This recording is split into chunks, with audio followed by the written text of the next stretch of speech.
Y de pronto, un giro narrativo es justamente eso, un giro,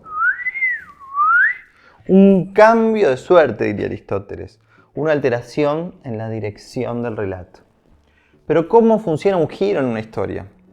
Para entender esto, tenemos que incorporar la noción de tramas. No te olvides de suscribirte y tocar la campanita para que te llegue toda la data que voy a estar subiendo a este canal, que es mucha. Y además te puedes pasar por el Instagram y estar atento a las novedades de cursos y talleres.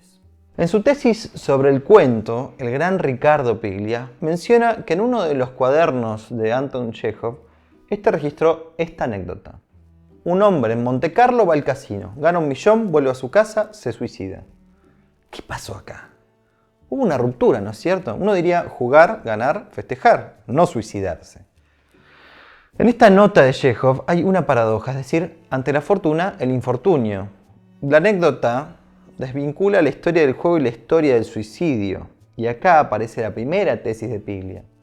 Un cuento siempre tiene dos caras. Estas caras son tramas paralelas, de las cuales hay una que está oculta, o al menos camuflada por la trama principal. Son dos historias que conforman una misma historia. Uno al verlas o al leerlas no las ve como separadas, sino como algo integrado, como una unidad. Pero a la hora de trabajar en ellas, de analizarlas o de escribirlas, es necesario verlas como separadas. En la trama principal está la historia del juego. En la trama oculta, que podríamos llamar trama B, no porque sea menos importante, sino porque está debajo, está la historia del suicidio. La anécdota de Chekhov, tal como está escrita, se alinea dentro de una historia más clásica, que es el tipo de estructura que se utiliza en Hollywood, por ejemplo. Esto significa utilizar la trama A través de una acción concreta, es decir, una trama externa al personaje que hace avanzar a la historia, mientras que en los intersticios de esa historia vemos pequeños indicios de otra cosa que al final descubriremos como la trama B, que es la historia del suicidio. Con esto quiero decir que esa historia del suicidio no apareció de la nada, sino que habíamos visto diferentes elementos a lo largo del relato, pero que si quien escribió la historia lo hizo bien, no deberíamos identificar con claridad como acciones que conducen al suicidio. Es hacia el final, a la luz del suicidio, que todas las otras cosas que habíamos visto se resignifican. Por lo tanto, es clave entender que en la construcción de tramas, los elementos que mostramos tienen que poder tener esta doble lectura, esta doble posibilidad. Ser por un lado una cosa, pero poder tener otro punto de vista, que ocultamos, claro, hasta el momento del truco, del giro. Imaginemos esta historia de Chekhov, ¿no? Podríamos ver que el personaje está desesperado. Quizás hasta podríamos mostrarlo viendo una vitrina llena de armas. Podríamos sugerir que está desesperado por unas deudas que tiene y su última oportunidad para enderezar la fábrica que heredó de su padre es ganar un gran monto de dinero. Alguien le sugiere Montecarlo, el casino. Antes de viajar, consigue un revólver. Y dice, no quiero que cuando gane una fortuna vengan a robarme el dinero con bastones de madera. Nuestro protagonista viaja a Montecarlo. En su camarote, en el tren, que comparte con un hombre que se ha emborrachado, le dice que está yendo a Montecarlo a cambiar su destino.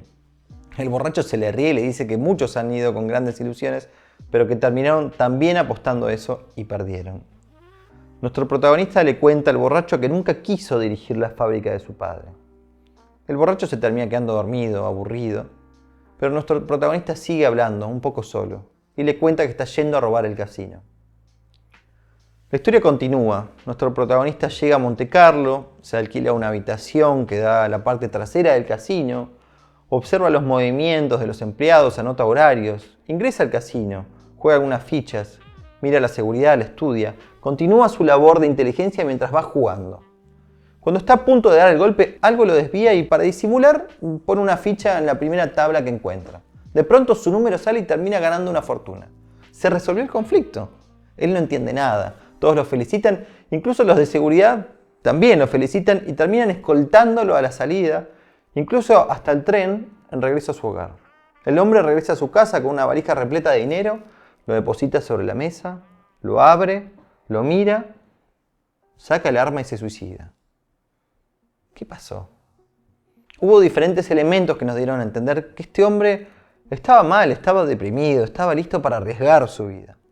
E incluso si ganaba y salvaba la empresa de su padre, continuaría haciendo algo que nunca quiso hacer. Entonces, en lo que sería la historia de un robo, está en realidad la historia de alguien que está arriesgando su vida, es decir, que está a un paso de la muerte. ya sea porque lo matan en el intento de robo, ya sea porque se termina suicidando. La historia del juego fue una excusa que necesitó el personaje para arriesgar su vida y una excusa que necesitamos nosotros, espectadores, lectores, para atravesar los últimos momentos en la vida de una persona, para que nos cuenten una historia. Cuando descubrimos que este señor se suicida, se resignifica todo lo anterior y entendemos que tampoco hubiese tenido éxito robando el casino, sino que estaba yendo a morir en manos de otros. Y que el giro afortunado de ganar el casino es para él un giro desafortunado que lo obliga a ser él mismo quien jale el gatillo. Ganar el casino le significa animarse al suicidio.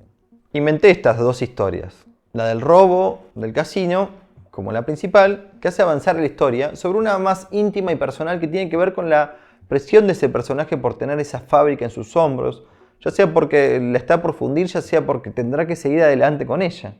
Al fin y al cabo, es la historia del mandato familiar pesando sobre su vida. En el ámbito de la literatura, el cuento moderno contaría al revés las cosas. Quizás pondría la trama B como la principal y se narraría oculta la historia del casino, por ejemplo. En el cine esto coincide más con lo que se llama a veces cine europeo, cine de autor, cine de personaje. Y es lo que muchos dicen, pero en este cine no pasa nada. En realidad pasan muchas cosas. Lo que está sucediendo es que la trama que tiene que ver con acciones concretas que hacen mover a la trama, a la acción, a la narrativa, está por debajo, menos visible. Por ejemplo, Kafka, si fuese el escritor de esta anécdota, contaría con lujos de detalles y total naturalidad la trama B, es decir, la historia del suicidio, y de una manera extraña y oscura la del juego y la del casino. El cine más hollywoodense, en el peor de los sentidos, hace historias que sean de trama A casi sin trama B, o con tramas B muy poco profundas o interesantes, o clichés, la típica historia de amor entre el héroe y la chica. Por lo general este cine es un cine de acción, de aventuras, un mero entretenimiento. Por lo general las películas tienen dos tramas que son las principales, pero puede haber algunas otras, más cortas o pequeñas. A decir verdad, no existen tramas pequeñas, sino cuánto uno pone el ojo en ellas. Entonces volvamos al inicio. ¿Cuándo suceden los giros? Cuando dos tramas se juntan, es decir, parecen estar paralelas, pero en algún momento, como si fuesen dos cables de tensión eléctrica, se tocan. Y cuando eso sucede, hay un giro. Veamos, por ejemplo, Matrix tiene al menos tres tramas que en determinados momentos se juntan. Cuando estas tramas se juntan, generan un cambio, el giro. ¿Cuáles son estas tres tramas en Matrix? La primera es la trama principal, es Thomas Anderson convirtiéndose en Neo, o mejor dicho, es él intentando creer en él como el elegido, Neo intentando liberar su mente. La segunda es la historia de amor con Trinity, que cuando se juntan la trama del elegido con la trama de amor, hay un giro, Neo resucita. La tercera y más pequeña es la de Cypher, queriendo reingresar a la Matrix porque la realidad de esta le sabe mal. Esta trama es la más pequeña y es la trama de la traición, pero no sale de la nada. Antes vimos diferentes signos o elementos que quizás no podíamos entender o evaluar del todo, pero a la luz de los sucesos finales se resignifican. Desde el inicio de la película, incluso antes de ver a Neo por primera vez, aparece la gente nombrando que hay un infiltrado. Luego hay otros momentos. Cypher dudando de las capacidades de Neo, o de la idea de Morfeo del elegido. Cypher burlándose de la relación con Trinity, de cuidado con Neo. Cypher hablando de la Matrix, el pacto que hace con los agentes finalmente, y la traición, el teléfono que desencadena la tragedia. Los giros pueden ser positivos como una declaración de amor que te resucita, o negativos como una traición que destruye toda tu vida. Por lo general las películas tienen al menos dos giros, uno que hace pasar la historia del primer acto hacia el segundo y otro que va del segundo hacia el tercero. Pero lo cierto es que en realidad hay muchos más giros. Está lo que podríamos llamar el detonante o catalizador, luego está el primer punto de giro, el punto medio, el segundo pitch que es la consecuencia del primer pitch que está entre el primer giro y el punto medio, el segundo punto de giro y finalmente el twist final. Esto en Matrix sería: Thomas Anderson tiene el primer contacto con el mundo de la Matrix. Thomas Anderson toma la pastilla e ingresa al nuevo mundo.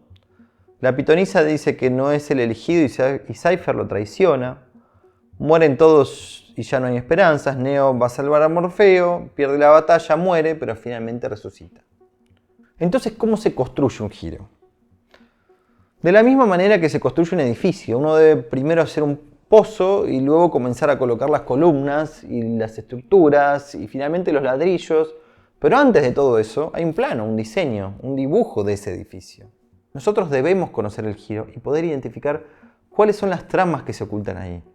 Y a partir de ahí, ir hacia atrás y ocultar una de esas dos tramas, pero no tapándola del todo, sino mostrándola estratégicamente, mostrando ciertos elementos de la misma, mostrando incluso que puede ser algo funcional a la trama principal, que está ahí para aportar algo a la trama principal, ser simplemente una ayuda quizás, pero luego demuestra ser otra cosa.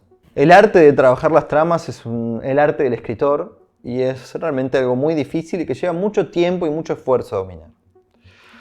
Esto fue todo por hoy, espero que lo hayas disfrutado. Si fue así, me ayudarías con un like y te invito a suscribirte para recibir más contenido sobre cine. También dejo el Instagram para que puedas acceder a otros contenidos de cursos de cine. Mi nombre es Jordán Orlando y nos vemos en los cursos.